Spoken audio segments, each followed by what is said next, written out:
उसको हरेसमेंट किया जा रहा था, एडल्ट वीडियो भेज के, अश्लील बातें करके, बार बार उसको फोर्स किया जा रहा था कि लॉज पे चलो, और ऐसी ऐसी बातें बोली गई थी जो मैं कैमरे पे बोल नहीं सकता यहाँ पब्लिक के बीच में।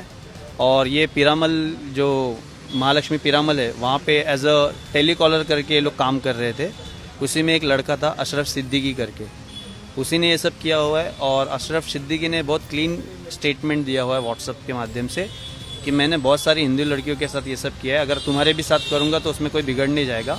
समय रहते मेरी बेटी ने मुझे इन्फॉर्म कर दिया, और ये सब बातें जब पता चली तो मुझे लगा ये जिस तरह का माहौल अभी चल रहा है भारत भर में, कॉर्पोरेट जिहाद हो गया या अन्य विषय हो गए जिसमें से एक एक लड़का हिंदू लड़कियों को टारगेट कर रहा है, ये विषय मुझे उससे मिलता जुलता लगा।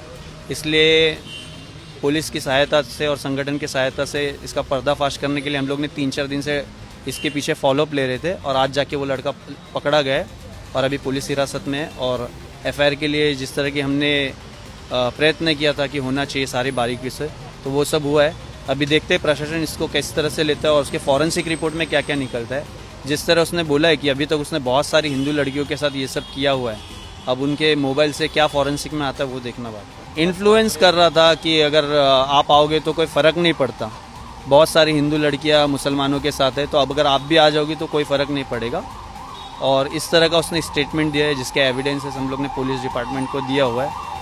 और फोर्सफुली या स्वीटफुली आप बोलो, उसको ये बहलाया फुसलाया जा रहा था, आप कैसे भी रहो हमें चलेगा, अपन शादी कर लेते हैं। मतलब 3 दिन में कोई लड़का शादी तक कैसे पहुँच सकता है। और आज उसने डिमांड किया था, जब हम लोग आज उसको पकड़ने की प्रयत्न कर रहे थे, उसने आज डॉकयार्ड रोड में उसको बुलाया था, लेकिन डॉकयार्ड रोड पे जब हम लोग गए तो वहाँ पे नहीं मिला, और उसके बाद जब ट्रैप लगाए तो वो शिवड़ी में मिला, और फिर अभी ये अरेस्ट किया गया है। मेरी सरकार से और प्रशासन से ये मांग रहेगी कि इसकी बारीकी से जांच की जाए, इसके पीछे कौन कौन है, किस तरह से इसके पास उन लड़कियों के नंबर पहुंच जाते, और अधिकतर लड़कियां हिंदू ही क्यों है।